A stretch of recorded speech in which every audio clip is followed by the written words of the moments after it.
This is the first time I'll be testing a wired bullet style camera. These are cameras where the camera is kept separate to the recorder unit, which also has a screen on it. They're quite useful for attaching to helmets and things. But anyway, the reason I haven't reviewed one before is because they usually cost an awful lot of money. Well, of course, I've managed to find one from China and I've got that one imported myself. I haven't got details of the seller here or the price of it because I'm doing something a little bit different with this one, and you'll have to read about that on my blog. But anyway, this is the box for the camera itself. You can see a bit of a design on the left there to show you what it's going to look like. The specs on the back here are quite normal nowadays. It's the usual 1920 by 1080 at 30 and 25 frames a second. It also says it does 720p there at 30 or 25 frames a second. And then it goes down to 60 frames a second on 848 by 480. It recommends a class 4 card, 64 gigabytes maximum size. It's got HDMI out mentioned on there. It also says it's got motion detection and loop function, and the cable length is 1.5 meters in case you're interested in that kind of thing. Let's have a look inside the box, see what we've got. Well, there you are. It's quite a small unit on the left there. Let's pull these things out and give a proper look at them. This is going to be quite a long video. You can see it's getting on for almost half an hour, so it's quite in-depth, although I'm probably still going to be missing some things out. So I might do a follow-up video with this and some other cameras to go through the different things that people might be interested in finding out. But let's start off on this one. Here's what you get inside the box. Quite a lot of stuff there. We'll go through it quickly. You've got a little bag to put it in. You've got this Velcro holder. That's what the camera goes in through those loops there. And then this piece of Velcro on the left here remains on the item that you're going to be attaching the camera to. It's sticky back and you get 3 of those, so that's quite useful. You can attach one to one helmet and one to something else. You've got this removable battery here, which of course we're going to be putting in the camera in a bit. A car 12 volt adapter. A plug, which is of course is UK, that's a USB plug to charge it. This is a remote control lead with a button on it that says record. I think you can just about make that out there. And that's got some sticky back pads as well, so you can attach that to things. Then these little bits of rubber confused me for a bit, but then I figured it out. They go inside this mount here. This is like a handlebar mount, and the idea is that the rubber, there's 2 different lengths there, and there's a different length, thickness inside the thing itself. So depending on the circumference of the bar you're attaching it to, you can put the right piece of rubber in there. This is a normal AV out lead, USB to 3 phono jacks. Bit of an elastic strap there for attaching the camera to helmets and things, I suppose. Some instructions, a USB A to mini B lead, a clip that the camera goes into with holes for a strap, the camera itself with that 1.5 meter long cable, and a mini HDMI on the other end. There's the camera front there. It's got a glass covering to that lens. On the back here you can see a little sort of screw thread thing, and that's the size that you could put a tripod into. Here's the device itself. Got like a clicky thing on the back there, but that is just a holder for it. This is the actual recorder and screen. Very lightweight this, but of course I'm going to be putting the battery into it, so that's going to make it a little bit heavier, but still quite small, lightweight. The model there, notice that HD-93 at the top left, made by Kunlun Incorporated. So I went on their website and I found it. So it's the HD-VC93 on there. So you can probably get some more information on Kunlun's website. It's going to be badged by different people, of course. I can't imagine they'll be selling it under that name. So there you go. That's it. Put it together. Let's have a look around the device itself. Now we've got some of these things open. That's a mic hole there. Now that's something that a lot of people like, having a separate mic input. It does have a built-in mic, but you can use an external mic as well. That's where the HD camera in is. That's where you plug it in. And to the left of that, you got a lock switch. And the idea is you plug the camera into there, into that mini HDMI socket, and then that little slider goes across to stop the cable coming out, so you can sort of swing it around by the cable and it won't fall out. Pretty useful, that actually. Good idea, because you don't want your camera just sort of falling out while you're recording, and it is nice and firm in there until you slide that lock switch. On this side we've got a couple more things here. Of course the big SD card slot there, but at the top here we've got menu and quit stroke M. M means mode, so that's the mode button, and the quit button. Full size SD card, which is nice because they're always a bit cheaper than the micro ones. Got a tripod hole at the bottom there, metal. That's for sort of mounting the camera device to things, or sorry, the recorder to things, so you could keep it separate to the camera, maybe put it on your handlebars. HDMI there, and then there's the mini USB there. So let's just show how it goes on a helmet. So I've attached one of those pieces of Velcro already to my motorbike helmet here. You can see it's at a bit of a weird angle, but that's where the camera goes, and it like that holds it nice and firm. I've driven this up to 70 miles an hour and it hasn't fell off, which is a good thing, of course. But you'd think that was the wrong angle. You'd think you'd actually have to have it sort of more straight, but actually the reason that I know it goes at that angle is because I could look at the screen while I had the helmet on and get it pointing in the right direction. And that's the big selling point with these separate wired cameras. You can actually point the camera exactly where it should go and get it right every time. And on this occasion, so I can test it out, I went and bought a new motorbike. It seemed the right thing to do to give you a proper review of this. This is my new Honda NC700X. I might do a video review of that sometime, but for the moment, back to the control unit. Now on the front of this, you've got these buttons here. You see there's 4 around the outside, and that D-pad in the middle has got up, down and OK on it. Left and right at the bottom too. It's a bit weird that. It looks like a 4-way pad, but it isn't. On the side here we've got that menu and quit stroke M button. So everything's controlled with those buttons apart from the on, which is the top right one here, which is a slider, which is good rather than a push button. You have to hold it to get it to turn on. And now we've got it on, you can see on the screen there quite a bit of information. If you press the button down, the on button, it has a lock which you can see just popping up on the left here. It's like a padlock. And that means that all the buttons on the control unit are now locked, which is a brilliant idea because when it's in your pocket you can't stop it or start it or do any of those kind of things, which is something you really need on a unit like this. I found it invaluable. Right, now let's go through some of these controls. We'll press the menu and we'll go into the menus here. Now this bit always takes a bit of time and it's pretty dull to be honest, but I'll just show you what you've got. You've got full HD 1920 by 1080 at 30 and 25, then 1440 by 1080 at 30 and 25, and then look at this, 1280 by 720 at 60 frames a second. Now it wasn't supposed to do 60 frames a second. If you look at these specs here, notice 1280 by 720 at 30 and 25. It doesn't mention 60 anywhere. I'm really glad it does 60. That's a feature I actually wanted. I'm so glad it's in there, even if it isn't advertised anywhere. Then you've got it at 50 and of course 30 and 25 as it was advertised. Then 848 at 60, 50 and back to full HD 1920 by 1080 again. Now the next thing down on there, quality, you've got 3 choices, high, medium and low, so obviously leave it in the high one. The white balance has a few more settings than usual. You've got different colour temperatures in there, and then you've got your usual conditions such as cloudy, fluorescent, incandescent, etc. I tend to leave that on auto, and then the meter mode you can change between centre, average and spot, so take your pick on that one. The different video settings, the record mode is NTSC or PAL of course. If you change it to PAL you'll get like 25 frames a second, or NTSC you'll get 30 in the 1080p mode. It'll change the original settings. The split mode, you can change that between 2, 5, 15 and 30 minute segments. I tended to leave it in 2 and there's no gap at all between segments. And then you've got record overwrite. This is if you were looping it round, which seems to be sort of duplicating the last setting. I'm not sure why that's there as well, but you know, you change that to whatever you want. Car mode on or off. You have to use a separate cable to use this in a car as a car camera. More of that later, but I presume you turn it on or off in that setting. The record stop delay, I think this is the standby time before the camera switches itself off. There's some of these that I really haven't investigated too much, to be honest. I tended to just use the camera to record and that was about it. Motion detection, I haven't tested that out. Not really something I'm going to be doing, but again I presume that is the length of time that it will record after seeing motion before it stops again. Now look at this, you've got external mic volume and internal mic volume. So the external mic volume you can actually change 1 to 6, and same with internal mic volume, and you can turn either of them off. The beep sound for the camera, on or off, it's a good loud beep, it's very useful actually. The timestamp again, the usual on or off, date or time, and you can change the date and time in there. And then the LCD auto turn off, this is how long the screen will stay on before it goes dark. Of course the camera will stay recording. Then you've got these different languages here, which I'll just flick through quickly. There's not so many of them, I think there was 4 there.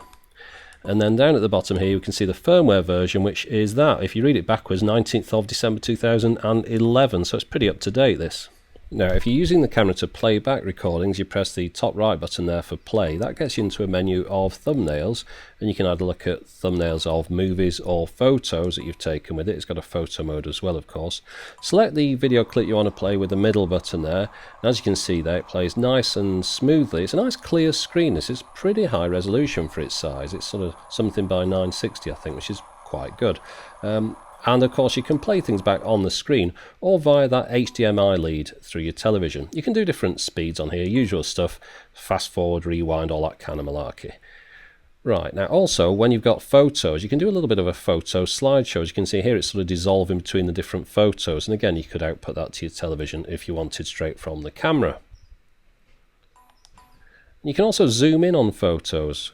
Much the same stuff as any kind of normal compact camera would do. Nothing special. Right, so let's start recording. Now do you notice that big loud beep there? So we're recording now. You can see the flashing light at the top as well. It's just gone off frame at the moment, but I've stopped it recording. Another loud beep there when you stop, and then play it back, and you better see my sort of hand waving on the screen there if we select that last clip, which is the first one that pops up when you want to play, which is quite convenient. So there we go. I don't think my hand has stretched that far from here, would you? That's kind of weird. But anyway, it's because it's a nice wide angle lens, I think. Right, at the bottom there, you've got a little microphone.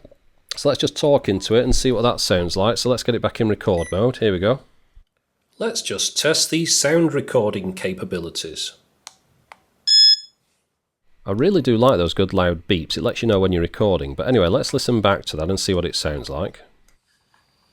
Let's just test the sound recording capabilities. Right, so that's pretty respectable. One other thing you can do, you can see here just about, I can change the exposure value whilst I've got the camera either in standby or I'm recording. You can change it to plus and minus 2, which does actually affect it quite a bit sometimes. It's quite convenient when you're in a kind of overcast area, you just want to brighten things up a little bit. Now let's have a look at some other accessories. The remote control, which we got out of the box earlier on, that's pretty cool. You just press the button, starts the camera recording, but look at that, you got a little flashing light on the remote control, so basically you can hide the camera away somewhere, put that on top of, say, your handlebars or whatever, and know when you're recording. That's pretty cool. Good large, long lead on that, I should say. And then we've got this clippy back thing here, which the control unit goes into. That's got a revolving clip on the back, which is incredibly hard to turn, and you think you're going to snap it off if you do, but I just had to give it a go. I don't really know why you want to revolve that, because if you'd put it the other way around, the control thing would fall out. Actually, it tends to be pretty loose anyway. I think it'd fall out regardless. It's pretty sort of delicate, that, so I wouldn't trust that to hold the device in my pocket. This thing's pretty good though. I know it doesn't look like much, but it does hold the camera quite firm. Of course, there's no real way to tell which way up the camera is because there's no dot at the top of that. This is pretty much at the top though, the screw thread for a tripod, which is pretty hard to put a tripod into, because I managed to find one that I could do, but it's upside down with that, so you have to get a special one for that, I think. This thing is designed to put the camera on top of a helmet, I think, and again, it revolves, the camera clips into the middle of that, and then you feed straps through those sort of bits on the edge. The camera doesn't revolve in that. I thought it would do. It's quite good actually. It does hold it quite firm, but it's got a sort of convex type of curved base on there, but it does hold it flat if you put it on a surface. Now this thing, this handlebar mount for the camera with the different rubber insides, again that rotates, which is quite convenient because handlebars don't often point perfectly forward if you've kind of got them on a motorbike and things. I found that wouldn't go on my motorbike handlebars. Even with the thickest strap, it wasn't good enough. Now, the rotatable surface mount on the left here, it mentions that I should be getting this in the instructions, but it didn't come in the box. So I don't know what that's about. One thing that I haven't got though is this enhanced wired control, which is optional. You do have to pay for this. It wasn't missing. This enables you to use the camera in a car, to auto start and stop recording when it receives power. You'd have to source one of these from somewhere. I've ordered one from somewhere and we'll see how it goes. Maybe I'll put that in a future video. Also, they do a suction cup as well, which goes into that tripod hole on the camera.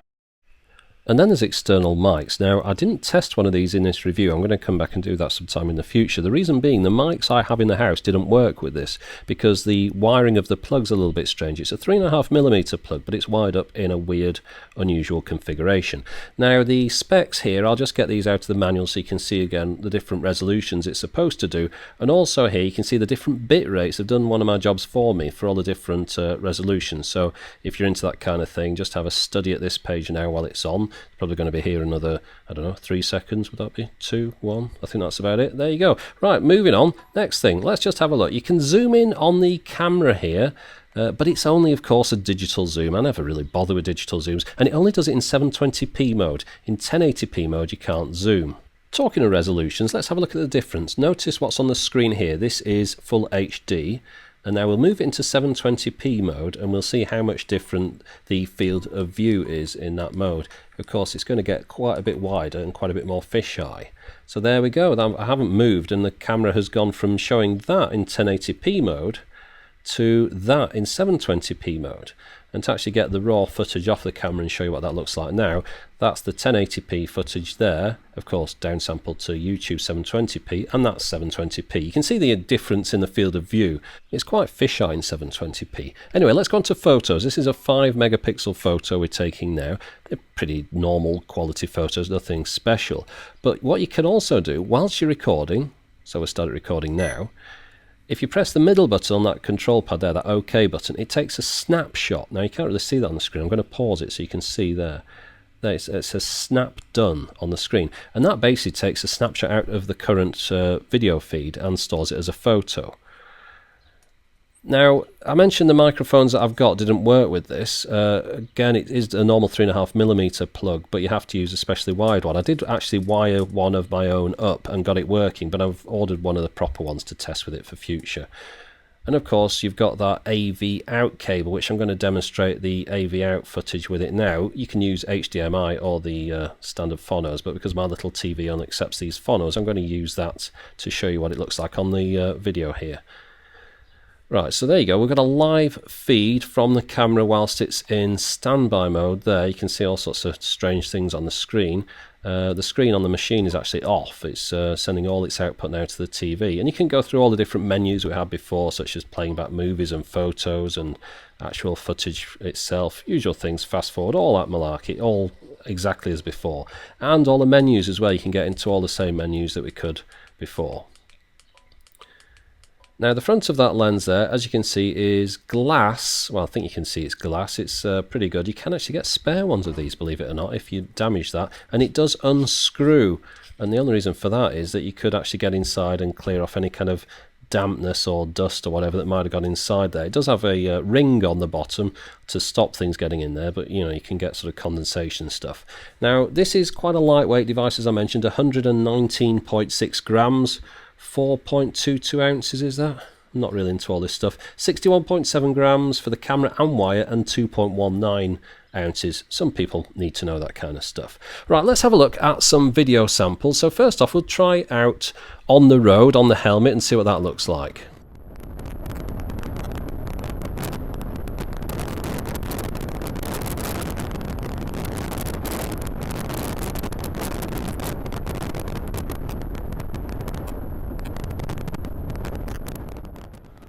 Right, no doubt you've noticed the crackling on the recording there. What that is because I had the recorder unit in my top breast pocket and the wind was blowing on me. It was just creating a load of noise that the camera was picking up as a kind of almost static type sound. So what I'm going to have to do in the future, I'm going to have to go back and try something else. I'll turn down the internal microphone volume, but also I'm going to try an external mic on it to see if that improves things. But other than that, I think you can agree that the quality of this footage is really rather good. Even this bit where it's changing between light and dark, it's coping quite well. Now, I'm sat on the motorway bridge here. This is my point of view in 1080p mode, just to try and remember what that looks like, because I'm going to change it now into 720p mode, see how much of the bike you can see when I've swapped this over. And there you go, that's 720p now. Now 720p is quite a bit softer, but of course you do get to see quite a bit more. I think for driving a vehicle, using it as some kind of evidence camera or whatever, 720p mode is probably the way to go, because you just get to see so much more. 1080p mode is probably what you'd be using if you wanted to actually use the footage in some kind of video. But overall, whether it's in 720p or 1080p, I'm really very happy with the quality of the video from this camera. It's just what I wanted. Now, one thing I haven't mentioned so far is the waterproofness, if that's a word, of this camera. Well, the camera itself, I would say, is water resistant. If it got a heavy shower on it, it would be fine, and it will do in a minute, by the way. As far as the control unit goes, with it having all those ports and sockets and things, even though they've got rubber covers on them, I think it's best to keep that one away from water, apart from maybe a bit of rain. Now, the rain did come down, but because I was using a separate control unit with a screen on it, I was able to see that there was rain on the camera lens and wipe it off. That's another good feature of these separate cameras with the control unit. Now, look at this lunatic now. Any second now, here we go, on my right. White van man comes past. Now there's the head shake to show I was a bit disappointed in him. He was on his phone at that time, going past me at about 65 in a 40 zone, which if you look down at the bottom you probably see I'm going 48, so maybe I shouldn't call him too much. But I did catch him up at the next junction, because these people don't seem to realise that traffic always ends up bunching up later on, and whatever they think they've gained, they haven't gained after all. If only there was some way of showing that guy's registration number on the internet to demonstrate who he was and that he was on his mobile phone whilst overtaking at 60 and a 40. But anyway, here I am on the motorway. Now I'm going rather fast now, but again it is more like the proper conditions for doing that. I just wanted to show you what this looked like, and that guy pulls out just at the incorrect time there, which was quite good.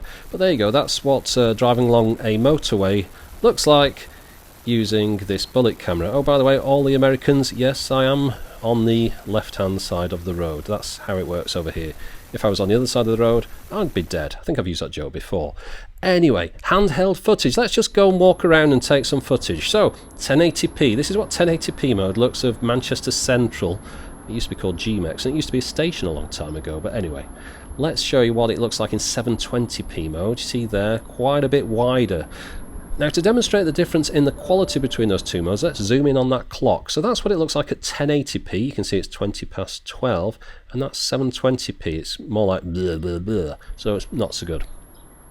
Right, a couple more shots. 720p, nice wide angle. You can see everything on this one there. Big fisheye lens, the road sort of bends round. 1080p. I'm still stood in the same spot, by the way. Head-on collision. Oh no, I just missed. Lucky. But yeah, 1080p. It's up to you which you prefer to record in. Oh, I hope I don't upset that woman that hides behind this rock. She's always comes out when I start filming here. Oh, she's there. I best do a runner quick. Let's go and have a look at something else. Here we go. Oh, that's 1080p. So that's 1080p. Notice I've increased the brightness a bit on this one. I've put the EV value up. The building on the left's a bit bright there. I thought it was a bit dull on the screen, but actually it wasn't that bad. So what I'm going to do now, I'm going to click the brightness down a bit. You can see there, knocking the brightness down, the building on the left comes more into the right brightness. And finally, here is the town hall in 1080p, and staying on the same spot. That's what 720p looks like. I think we've exhausted this 1080-720 comparison, so let's go inside. Undercover.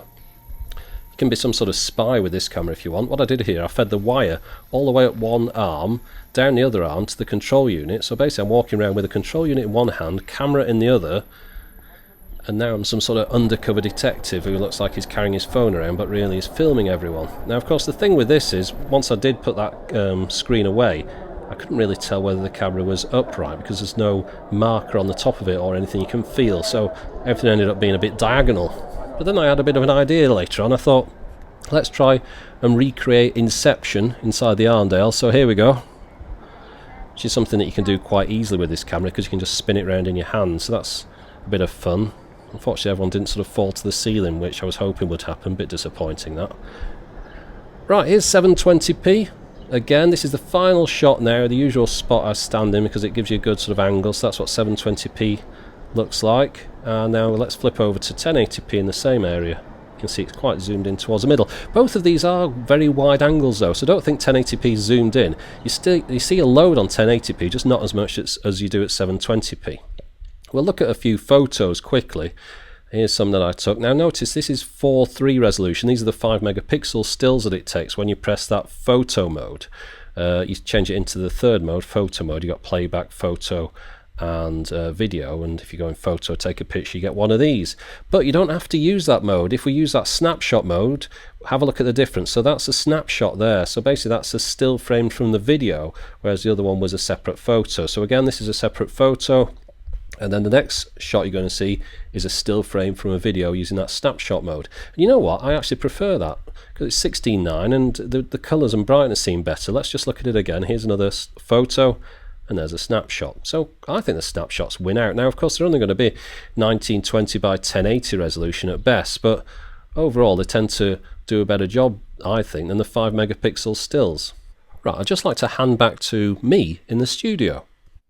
A common question I get asked on these video reviews is how a camera functions in low light conditions. So I'm going to demonstrate that to you now. I've got the Bullet camera in my hand, and I've also got the Sony HX100V on a tripod. So what I'm going to do, I'm going to compare the two in the conservatory here, as you can see from looking at the sky, there's a little bit of light in the sky, but it's pretty much gone there. It's 20 past 10 at night. So if I turn off the lights using this remote control, you can see how I pretty much disappear. You can just about make out the sort of outline of my bald head there against the sky, but that's about it. So let's have a look at the Sony, see if that's any better.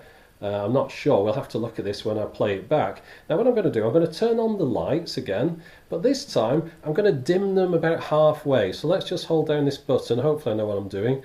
There we go. Right, that's pretty dim now. I'd say it's about halfway or so. So as you can see now, I'm sort of still there, but I'm not particularly bright. Hopefully the Sony is showing a bit of a better image. I should hope it is. It costs a lot more and it's got a bigger lens and things on it. So there you go. That's pretty much a comparison of what this action camera can do in the dark. I would say it's pretty much average. It's not doing anything particularly amazing or particularly poorly. It's pretty much what I expected. So I suggest if you're going to be doing any action photography in the dark, you bring some lights along with you. Now pretty much everything I review has a couple of issues, and this one's no exception. This happened to me a couple of times where the power was onto the unit but the screen was off and all the buttons made a bonging sound but nothing would happen. I had to pull the battery to get it to restart, and when I did, it recovered the files and got the first recording back that I'd filmed but not the subsequent 30 odd minutes that I'd done after that, so that was a bit disappointing. Had to go back and do it again. So something to be aware of, keep your eye on that screen.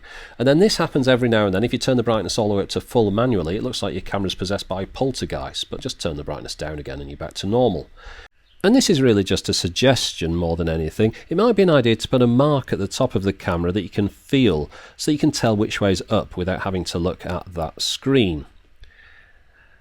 Now, to all you amateur proctologists and other people who've got strange ideas of where to put this camera, I'd just like to point out that it doesn't focus up close. It's not like a microscope or anything. You have to be a few inches away from the thing that you're photographing to get it in focus. Just something to bear in mind. So, in summary, I'm really very happy with this camera. I've been after one of these wired bullet style cameras with a separate control unit and screen for a long time, but they've always been well out of my price range, so I'm glad that I've finally managed to find one at what I consider to be a sensible price. Now, I'm not going to say what that price is or where I got it from, because I'm going to try something a bit different with this video. If there's any resellers out there that are stocking this camera, please feel free to embed this video in your site as a demonstration of the product's capabilities. And you can also go on my blog and put a link to your store in the comments to this video review. We'll see how that works out. But for the moment, anyway, thanks for watching.